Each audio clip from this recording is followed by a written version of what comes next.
Welcome to study battle. देखिए, हम लोग इस चैप्टर में डिस्कस करेंगे रक्षा विज्ञान, जो कि ये भी वैज्ञानिक परिदृश्य का ही सब चैप्टर है। इससे हम लोग देखे थे पर्यावरण विज्ञान के विषय में, जो कि वैज्ञानिक परिदृश्य का ही सब चैप्टर था। इसमें हम लोग देखेंगे, इसको कंप्लीट करेंगे आज का सेशन को। रक्षा विज्ञान देखते हैं। इसमें से आज का जो पहला टॉपिक है, पनडुब्बी रोधी पोत एंड्रोज लॉन्च को विषय में देखते हैं।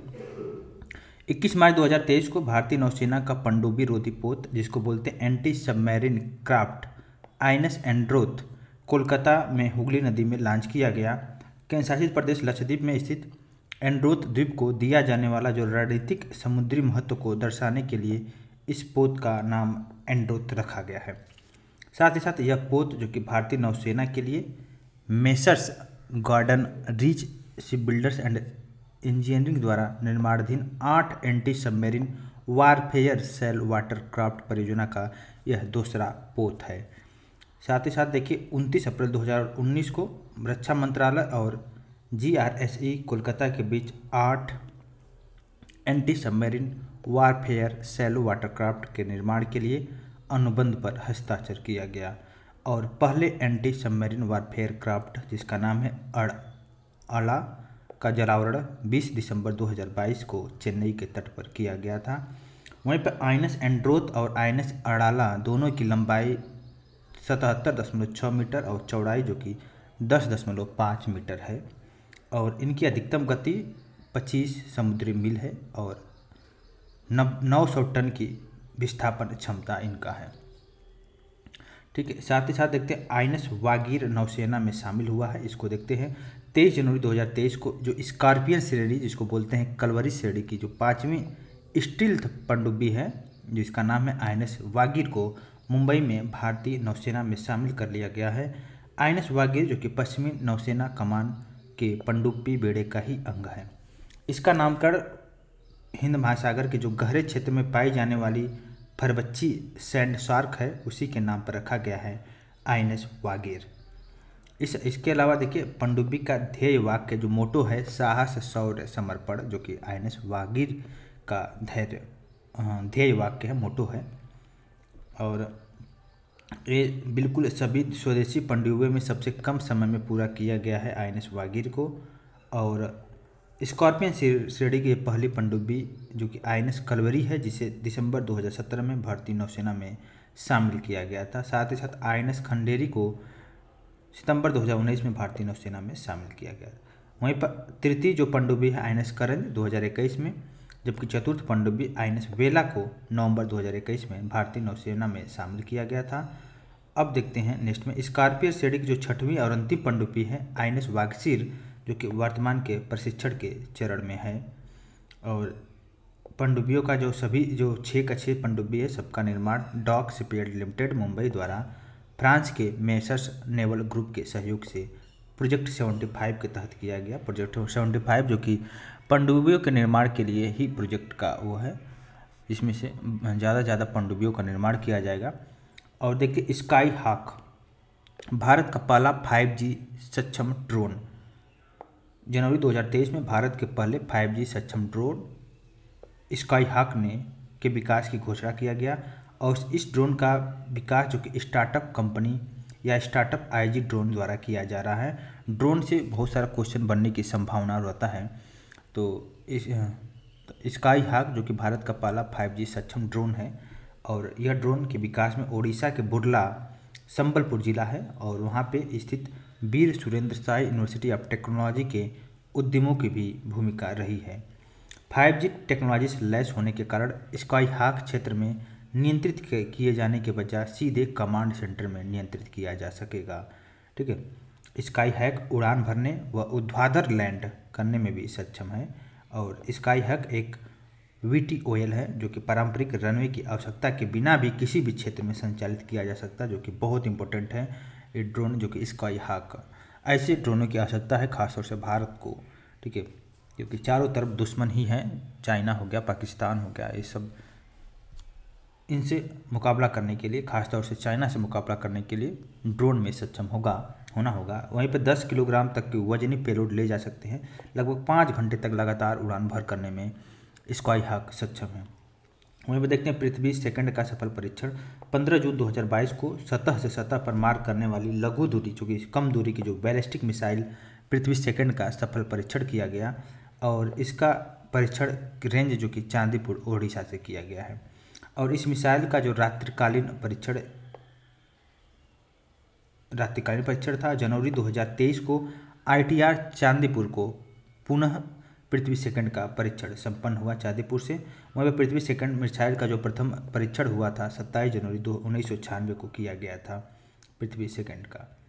इसके अलावा देखिए पृथ्वी सेकंड का विकास प्राथमिक रूप से भारतीय वायुसेना द्वारा उपयोग किए जाने के लिए किया गया था। हालांकि भारतीय थल सेना में भी पृथ्वी सेकंड का उपयोग करती है। पृथ्वी सेकंड के विषय में देखते हैं। एक स्वदेशी मिसाइल है पृथ्वी सेकंड और सतह से सतह सरफेस टू सरफेस मार करने की जो कम दूरी की बैलिस्टिक मिसाइल है। इसके अलावा इसमें देखते हैं और भी पॉइंट को। और लघु दूरी की जो बैलिस्टिक मिसाइलों की रेंज लगभग 1000 किलोमीटर या उससे कम होती है। पृथ्वी सेकंड का जो परास है रेंज है 250 से 350 किलोमीटर है और 500 से 1000 किलोग्राम तक का पेलोड ले जाने में सक्षम है। अब न्यू देखते हैं नया जो है INS मोरमुआगो जो कि भारतीय नौसेना में शामिल किया गया INS मोरमुगाको। तो देखिए 18 दिसंबर 2022 को मुंबई स्थित नौसेना जिसका पोतगाह में भारतीय नौसैनिक पोत मोरमुगाओ को भारतीय नौसेना में शामिल किया गया है। यह गोवा के पश्चिमी तट पर स्थित एक ऐतिहासिक बंदरगाह शहर मोरमुगाओ के नाम पर ही इस पोत का निर्माण किया जा रहा है या नामकरण किया गया है। ठीक है। INS मोरमुगाओ परियोजना 15B प्रोजेक्ट के तहत दूसरा युद्धपोत है। P-15B के तहत निर्माण किए जा रहे 4 पोतों का विवरण देखते हैं। पहला है INS विशाखापट्टनम जो कि मझगांव डाक शिपयार्ड लिमिटेड के तहत चारों किया जा रहा है, जो कि पहला जो किया गया है 21 नवंबर 2021 को नौसेना में शामिल हो गया। वहीं पर INS मोरमुगाओ जो कि अभी शामिल हुआ 18 दिसंबर 2022 को। INS इम्फाल और INS सूरत जो कि अभी कार्य प्रगति पे है। और P-15B के तहत जो विशाखापट्टनम श्रेणी के जो विध्वंसक युद्धपोत के नाम से भी जाना जाता है। वहीं पर INS मोरमुगाओ को भारतीय नौसेना के इन हाउस संगठन वारशिप डिजाइन ब्यूरो द्वारा डिजाइन किया गया है। यह पोत लगभग 75% स्वदेशी उपकरणों से निर्मित है। इस पोत की कुल लंबाई 163 मीटर, चौड़ाई 17 मीटर और वजन जो कि है 7400 टन है और 30 समुद्री मील में अधिकतम गति प्राप्त करने में भी सक्षम है। वहीं पर देखिए प्रचंड हल्का लड़ाकू हेलीकॉप्टर के विषय में। प्रचंड 3 अक्टूबर 2022 को हल्के लड़ाकू हेलीकॉप्टर को औपचारिक रूप से भारतीय वायुसेना में शामिल कर लिया गया है। LCH की IF में तैनाती हेतु जोधपुर राजस्थान में आयोजित औपचारिक समारोह की अध्यक्षता रक्षा मंत्री राजनाथ सिंह के द्वारा किया गया। वहीं पर देखते हैं नेक्स्ट में इस हल्के लड़ाकू हेलीकॉप्टर को बोला गया है प्रचंड। हल्के जो लाइट हेलीकॉप्टर है 5.8 टन श्रेणी का एक लड़ाकू हेलीकॉप्टर है। HAL के द्वारा डिजाइन किया गया हिंदुस्तान एरोनॉटिक्स लिमिटेड के द्वारा यह पहला स्वदेशी मल्टी रोल लड़ाकू हेलीकॉप्टर है। 2 इंजन है इसमें लगा हुआ है और इसमेमें देखिए संयुक्त रूप से हिंदुस्तान एरोनॉटिकल लिमिटेड और फ्रांस के सैफ्रन समूह के द्वारा निर्माण किया गया है। और हेलीकॉप्टर 268 किलोमीटर प्रति घंटे की अधिकतम गति से उड़ान भर सकता है। इसका रेंज 550 किलोमीटर है। यह बिल्कुल ही उन्नत हल्के हेलीकॉप्टर ध्रुव की कई तकनीकें इसमें शामिल किया गया है। और ऐसे हेलीकॉप्टर होने का गौरव प्राप्त करना जिसने 500 किलोग्राम भार के समय साथ साथ समुद्र तल से लगभग 4700 मीटर की दूरी या ऊंचाई पर सियाचिन में भी फॉरवर्ड बेस पर लैंड करने में सफलता प्राप्त किया है। तो बहुत ही इम्पोर्टेंट है लाइट हेलीकॉप्टर और यह वायुसेना की नवनिर्मित नंबर 143 हेलीकॉप्टर इकाई में इसको शामिल किया गया है। अब देखते हैं अग्नि प्राइम का सफल परीक्षण किया गया हाल में ही 21 अक्टूबर 2022 को रक्षा अनुसंधान और विकास संगठन DRDO के द्वारा। DRDO का मुख्यालय कहाँ, कमेंट बॉक्स में कमेंट बताइए। और नई पीढ़ी की जो परमाणु क्षमता युक्त मध्यम दूरी की जो बैलिस्टिक मिसाइल का सफल परीक्षण किया गया है। इस मिसाइल का नाम रखा गया है अग्नि-P या अग्नि प्राइम। और ओडिशा के बालासोर में स्थित जो डॉक्टर APJ अब्दुल कलाम द्वीप में परीक्षण किया गया इसका। और यह सतह से सतह पर मार करने में भी मिसाइलों को अत्याधुनिक संस्करण है। सतह पर सरफेस टू सरफेस से मार करने की क्षमता इसके अंदर है। और इसकी मारक क्षमता 1000 किलोमीटर से लेकर 2000 किलोमीटर। वहीं पर पृथ्वी सेकंड का जो मारक क्षमता था 250 से 350 किलोमीटर का रेंज था। और यह कनस्तीकृत मिसाइल है, मतलब कनस्तर के आकार का, जिसे रोड या रेल प्लेटफॉर्म से लॉन्च किया जा सकता है। यह द्वितीय चरणीय मिसाइल है। इसका वजन मात्र 23 से लेकर 25 टन है। देखते हैं नेक्स्ट, INS तारागिरी का जलावरण किया गया है। तो ये भी देखिए प्रोजेक्ट 17A के तहत P-17A के तहत निर्मित किया गया है। और INS तारागिरी का मुंबई में जलावरण किया गया। और INS तारागिरी का निर्माण मुंबई में मझगांव डॉक शिपयार्ड लिमिटेड द्वारा किया गया है। इसका नाम उत्तराखंड के गढ़वाल में स्थित हिमालय की एक पर्वत श्रृंखला के नाम पर रखा गया है। साथ ही साथ देखते हैं इसमें P-17A के तहत पोतों की सूची जिसका जलावरण किया जा चुका है। जैसे देखिए नीलगिरी हो गया, उदयगिरी, तारागिरी। ये जो निर्माण किया गया है MDL लिमिटेड के द्वारा किया गया है। नीलगिरी जो कि 28 सितंबर 2019 को, वहीं पर उदयगिरी 17 मई 2022 को, 11 सितंबर 2022 को तारागिरी, वहीं पे हिमगिरी और दूनागिरी जो कि GRSE के द्वारा निर्माण किया गया, जो कि 14 दिसंबर 2020 और 15 जुलाई 2022 को दूनागिरी का जलावरण किया गया, लॉन्च किया गया। अब देखते हैं INS विक्रांत जो कि पहला स्वदेशी विमानवाहक पोत है। INS विक्रांत के विषय में देखते हैं। देखिए ये जितने भी है बहुत ही भारत के खास तौर से डिफेंस सेक्टर को मजबूती करेगा और दुश्मन का पसीना छुड़ा देगा। 2 दिसंबर 2022 को प्रधानमंत्री नरेंद्र मोदी जी ने देश के पहले स्वदेशी विमानवाहक पोत जिसको बोलते हैं इंडिजीनियस एयरक्राफ्ट कैरियर को राष्ट्र को समर्पित किया है। इस स्वदेशी विमानवाहक का नाम है INS विक्रांत। कोच्चि स्थित जो कि कोचिन शिपयार्ड लिमिटेड में आयोजित एक समारोह में INS विक्रांत को भारतीय नौसेना में शामिल किया गया है। यह प्रथम स्वदेशी विमानवाहक पोत का नाम उनके विख्यात पूर्ववर्ती और भारत के पहले विमानवाहक पोत INS विक्रांत जो कि ब्रिटेन से खरीदा और HMS हरकुलिस और भारतीय नौसेना में INS विक्रांत के नाम से वर्ष 1961 में शामिल के नाम पर रखा गया है। INS विक्रांत का डिजाइन भारतीय नौसेना की अपनी संस्था जिसको बोलते हैं वारशिप डिजाइन ब्यूरो ने तैयार किया है। साथ ही साथ देखिए इसका निर्माण पत्तन पोत परिवहन और जलमार्ग मंत्रालय के अधीन सार्वजनिक क्षेत्र की कंपनी जिसको बोलते हैं कोचिन शिपयार्ड लिमिटेड के द्वारा किया गया है। और भारतीय नौसेना में शामिल होने के पश्चात संयुक्त राज्य अमेरिका, UK, फ्रांस, रसिया, चाइना और घरेलू स्तर पर जो विमानवाहक पोत की डिजाइन और निर्माण की विशिष्टता क्षमता वाले देशों की समूह में अपना प्यारा देश भारत शामिल हो चुका है। वहीं पर INS विक्रांत के निर्माण में DMR ग्रेड के जो विशिष्ट स्टील का उपयोग किया गया है, इसको सप्लाई किया है सेल के द्वारा। सेल जो कि भारत की बहुत बड़ी स्टील कंपनी है जिसका फुल नेम है स्टील अथॉरिटी इंडिया लिमिटेड, ठीक है। और यह स्टील का उत्पादन steel authority of India limited द्वारा रक्षा धातुकर्म विकास प्रयोगशाला और भारतीय नौसेना के सहयोग से पहली बार किया गया। इसका मोटो यही है कि जयेम सम युद्धि स्पृतम, मतलब I defeat those who fight against me, मैं उसको हराऊंगा जो हमारे खिलाफ लड़ने की कोशिश करेगा, ठीक है। INS विक्रांत भारत के सामुद्रिक इतिहास में निर्मित अब तक का सबसे विशाल युद्धपोत है और पहला स्वदेशी विमानवाहक पोत है। इसकी लंबाई 265.5 मीटर और चौड़ाई 61.6 मीटर है। INS विक्रांत और इसका जो फुल डिस्प्लेसमेंट लगभग 43,000 टन का है, बहुत इंपॉर्टेंट है।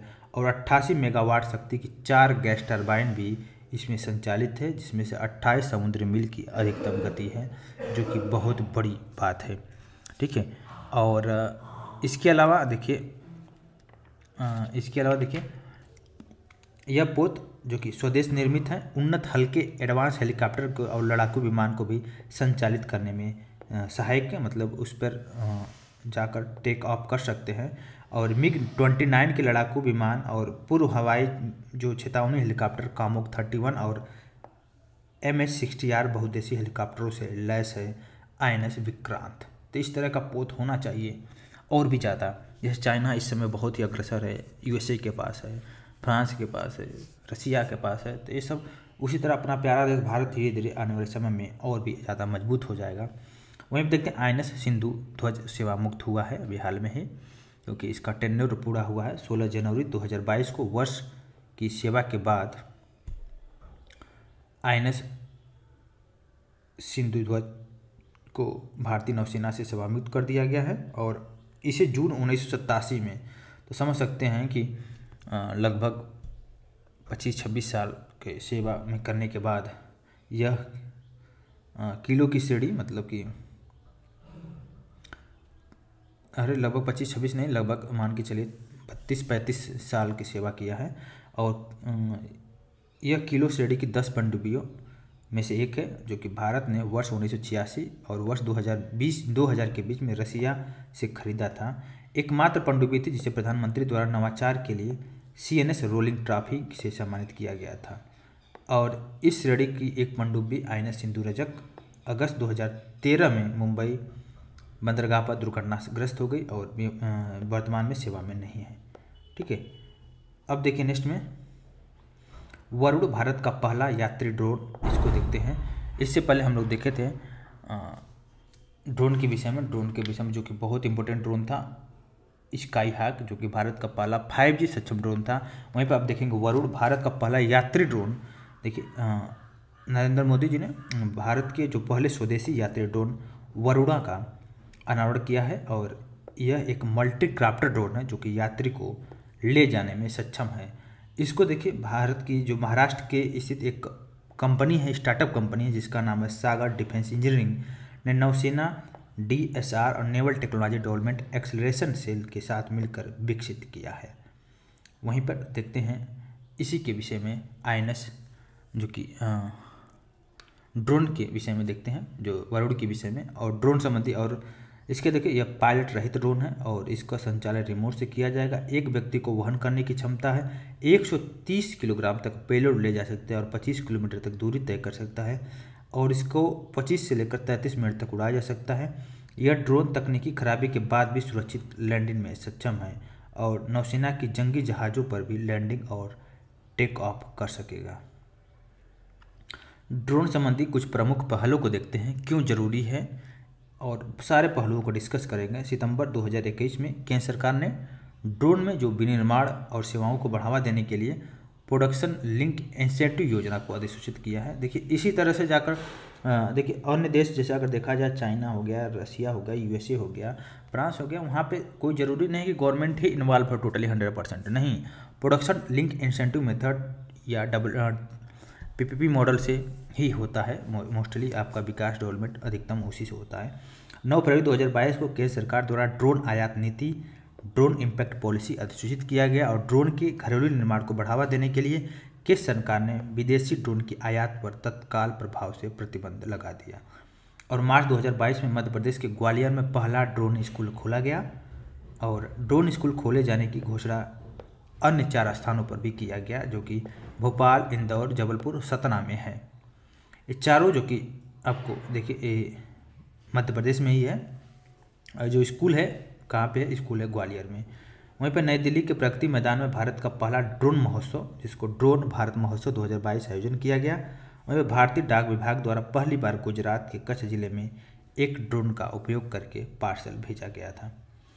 इसके अलावा ड्रोन संबंधी जो स्टार्टअप का समर्थन करने और ड्रोन को एक सेवा के रूप में ड्रोन एज ए सर्विस बढ़ावा देने के लिए 1 फरवरी 2022 को केंद्रीय बजट 2022-23 में मिशन ड्रोन शक्ति का घोषणा किया गया है। अब देखते हैं अग्नि 4। इससे पहले हम लोग देखे थे पृथ्वी सेकेंड के विषय में देखे थे, ठीक है। पृथ्वी और अग्नि प्राइम का सफल परीक्षण किया गया। अब देखेंगे अग्नि 4 का सफल परीक्षण किया गया। इसको भी डॉक्टर APJ अब्दुल कलाम द्वीप, जिसको पूर्व में व्हीलर द्वीप के नाम से जानते थे, जो कि उड़ीसा में है, और नाभिकीय सक्षम बैलिस्टिक मिसाइल अग्नि 4 का सफल परीक्षण 6 जून 2022 को किया गया। और अग्नि 4 का यह सफल परीक्षण, जो कि सामरिक बल कमान द्वारा किए जाने वाले जो प्रयोक्ता का प्रशिक्षण किया गया। साथ ही साथ देखते हैं इसमें अग्नि 4 मिसाइल का यह 8वां परीक्षण है और साथ ही साथ अग्नि 4 मिसाइल की लंबाई 20 मीटर और वजन जो कि 17 टन है। इसकी जो मारक क्षमता है 4000 किलोमीटर का है अग्नि 4 का, बहुत बड़ी बात है। और अग्नि 5 का भी देखेंगे हम लोग। और यह मिसाइल ठोस प्रौद्योगिकी द्वारा संचालित है और IINGS इसका फुल नेम है। देखिए रिंग्स को देखते हैं RIGNS रिंग्स का फुल नेम है ring laser gyro base inertial navigation system, मतलब माइक्रो नेविगेशन सिस्टम इस मिसाइल को लक्ष्य को सटीकता से भेजने में सक्षम होता है। तो इसमें देखिए रिंग्स और मिंग्स दो तरह के नेविगेशन सिस्टम को लगाया गया है, खास तौर से बिल्कुल पिन पॉइंट एक्यूरेसी हो उसके लिए। अग्नि भारत द्वारा विकसित मध्यम से अंतर माध्यमिक रेंज की बैलिस्टिक मिसाइलों की एक श्रृंखला है। अग्नि श्रृंखला की समस्त मिसाइलें सतह से सतह पर मार करने वाली मिसाइलें हैं। वहीं पर देखते हैं आईएनएस निशंक और आईएनएस अक्षय सेवा मुक्त हुआ है हाल में ही। तो 3 जून 2022 को आईएनएस निशंक को सेवा मुक्त कर दिया गया, वहीं पर आईएनएस अक्षय को भी सेवा मुक्त कर दिया गया है। दोनों ही कॉर्बेट को मुंबई महाराष्ट्र स्थित नेवल डकयार्ड में आयोजित समारोह में सेवा मुक्त किया गया और आईएनएस निशंक वीर श्रेणी की कॉर्बेट श्रृंखला का यह चौथा पोत है, जो कि आईएनएस निशंक को सितंबर 1989 में भारतीय नौसेना में शामिल किया गया था। यह कॉर्बेट 22 मिसाइल वेसल स्क्वाड्रन का हिस्सा है। वहीं पर आईएनएस अक्षय अभय श्रेणी की कॉर्बेट की श्रृंखला का तीसरा पोत है। 10 दिसंबर 1990 को भारतीय नौसेना में शामिल किया गया। यह कॉर्बेट 23 पेट्रोल वेसल स्क्वाड्रन का हिस्सा है और कारगिल युद्ध के दौरान ऑपरेशन तलवार और वर्ष 2001 में ऑपरेशन पराक्रम सहित कई नौसैनिक अभियानों को चलाया गया। अब देखते हैं आईएनएस गोमती को सेवा मुक्त हुआ है हाल में ही। इसके अलावा हम लोग अभी देखे तो आईएनएस निशंक, आईएनएस अक्षय और आईएनएस गोमती को भी सेवा मुक्त किया गया है, जो कि 28 मई 2022 को 34 वर्ष तक भारतीय नौसेना में सेवा देने के बाद इसको सेवा मुक्त कर दिया गया है। और यह गोदावरी श्रेणी के निर्देशित मिसाइलें जिसको बोलते हैं युद्धपोत गाइडेड मिसाइल फ्रिगेट्स की श्रेणी का तीसरा पोत और कार्मुक्त के समय पश्चिमी बेड़े का सबसे पुराना पोत था। आईएनएस गोमती का नाम गोमती नदी से दिया गया, जाहिर सी बात है। 16 अप्रैल 1988 को भारतीय नौसेना में शामिल हुआ था। 34 वर्ष की सेवा के बाद इसको सेवा मुक्त किया गया है।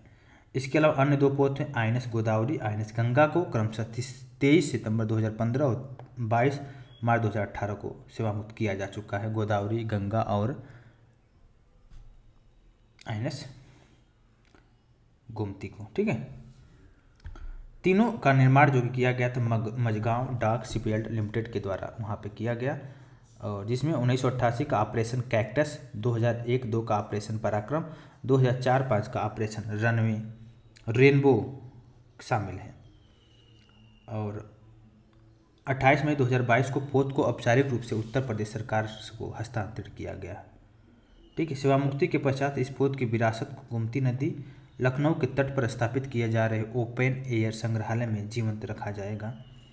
साथ ही साथ देखते हैं इसमें सर्वेक्षण पोत निर्देशक के विषय में।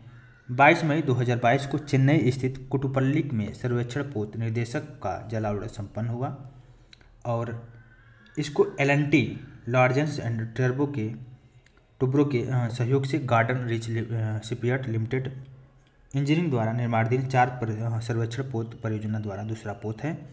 और प्रथम सर्वेक्षण पोत आईएनएस संधायक का जलावरण कोलकाता में 5 दिसंबर 2021 को किया गया।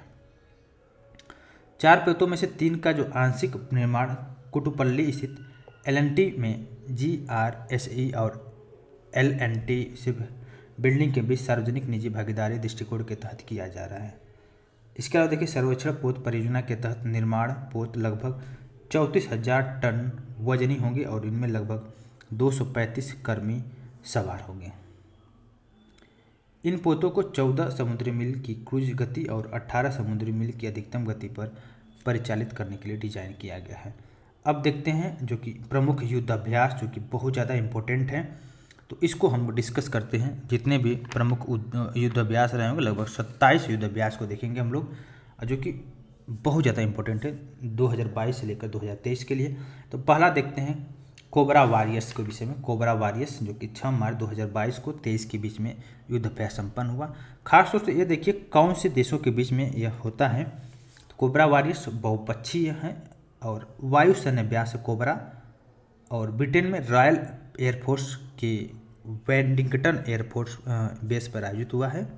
और भारत के मिराज 2000 लड़ाकू सी ग्लोबल मास्टर 3rd और IL-78 मिड एयर रिफ्यूल विमान भी शामिल है।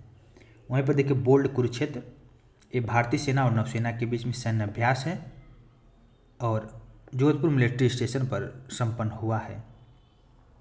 वहीं पर ट्रोपेक्स जो कि ये भी भारतीय नौसेना का अभ्यास है, नौसेना अभ्यास है और हिंद महासागर में आयोजित हुआ है। सबसे बड़ा युद्ध अभ्यास है और सी विगिल और एम्पेक्स इसमें शामिल हुआ। वहीं पर डेजर्ट फ्लैग, ये भी बहुपक्षीय अभ्यास है, इसमें संयुक्त राज्य अमेरिका में आयोजित किया गया। भारतीय सेना के LCA तेज और C-17 ग्लोबल मास्टर 3rd में अभ्यास में शामिल हुआ। वहीं पर देखते हैं कटलैश एक्सप्रेस के विषय में। कटलैश एक्सप्रेस जो कि बहुपक्षीय अभ्यास है, इसमें खाड़ी क्षेत्र में आयोजित हुआ और INS त्रिकंद ने भारतीय नौसेना में शामिल हुआ, भारतीय नौसेना में प्रतिनिधित्व किया। वहीं पर फ्रिंजेक्स भारत और फ्रांस के बीच में है अभ्यास डस्टलिक, आपको पता है भारत और उज्बेकिस्तान के बीच में सैन्य अभ्यास है। धर्म गार्जियन, ये भारत और जापान के बीच में है। जो अभ्यास डस्टलिक हुआ था उत्तराखंड में आयोजित हुआ था पिथौरागढ़ में। वहीं पर धर्म गार्जियन भारत और जापान के बीच में जापान में आयोजित हुआ था 2 मार्च 2023 को, 17 फरवरी से लेकर 2 मार्च। ऑपरेशन कोंकण जो कि बहुत इंपॉर्टेंट है, भारत नौसेना और रॉयल नेवी जो ब्रिटेन की है उसके बीच में हुआ था। ला पेरोज जो कि बहुपक्षीय है, ये नौसेना अभ्यास है और हर 2 वर्ष में होता है, आयोजित किया गया हिंद महासागर क्षेत्र में और भारत की तरफ से INS सह्याद्री और INS ज्योति को शामिल किया ला पेरोज में। शिन्नु मित्रु जो कि भारत और जापान के बीच में है। साथ ही साथ अभ्यास एम्पेक्स जो कि भारत की जल, थन और वायु तीनों ही शामिल किया गया है अभ्यास एम्पेक्स में, ठीक है। सबसे बड़ा समन्वित अभ्यास है और उत्तराखंड आंध्र प्रदेश के काकीनाडा में पहली बार आयोजित किया गया। वहीं पर Veer guardian Bharat Japan, guardian word जहाँ पे आएगा जापान के बीच में। सूर्य किरण भारत और नेपाल के बीच में संयुक्त सैन्य अभ्यास है और नेपाल में आयोजित हुआ है 16वां संस्करण। वहीं पर देखिए काजिंद 2022 के विषय में देखते हैं। भारत कजाकिस्तान के काजिंद से मतलब है कि भारत कजाकिस्तान। अग्नि वॉरियर भारत और सिंगापुर के बीच में आयोजित हुआ। इसके लिए देखिए आस्ट्रा हिंद भारत और ऑस्ट्रेलिया के बीच में। आस्ट्रा से ऑस्ट्रेलिया, हिंद के मतलब अपना प्यारा देश भारत। हरमऊ शक्ति जो कि भारत और मलेशिया के बीच में हरमऊ शक्ति वार्षिक अभ्यास प्रशिक्षण अभ्यास है जो कि मलेशिया के क्लुआंग स्थित पुलाई में आयोजित हुआ है। वहीं पर नसीब अल बहर भारत और ओमान के बीच में है। द्विपक्षीय नौसेना अभ्यास है, ओमान तट पर आयोजित हुआ। अभ्यास में भारत के INS त्रिकंद और INS सुमित्रा भी शामिल है। वहीं पर देखते हैं गरुड़ शक्ति 2022 के बीच में भारत और इंडोनेशिया के बीच में गरुड़ शक्ति 2022 संपन्न हुआ। थल सेनाओं के बीच में द्विपक्षीय संयुक्त प्रशिक्षण अभ्यास है, ठीक है। वहीं पर देखिए मालाबार जो कि बहुपक्षीय भारत जापान ऑस्ट्रेलिया और अमेरिका के बीच में मालाबार अभ्यास संपन्न हुआ। भारत जापान ऑस्ट्रेलिया अमेरिका, इसमें देखिए 4 देश शामिल हैं। IMT त्रिलाट भारत मोजाम्बिक और तंजानिया है। टाइगर ट्रम्प्स जो कि भारत और अमेरिका के बीच में होता है। सिम्पेक्स ही नाम से ही पता है, सिंगापुर में है। वहीं पर इम्साबार जो कि भारत ब्राज़ील और दक्षिण अफ्रीका है। अभ्यास ककड़ू एक बहुराष्ट्रीय द्विवार्षिक नौसेना अभ्यास है, इसमें ऑस्ट्रेलिया में आयोजित हुआ है। जो लास्ट एक्स विनवैक्स जो कि भारत और वियतनाम की, विन से मतलब समझ सकते हैं वियतनाम, ये द्विपक्षीय सैन्य अभ्यास है, ठीक है। तो आई होप इसमें क्लियर हो गया होगा। अब इसके अलावा हम लोग देखेंगे नेक्स्ट में उत्तर प्रदेश परिदृश्य के विषय में। तो यहाँ तक देखने के लिए थैंक यू सो मच।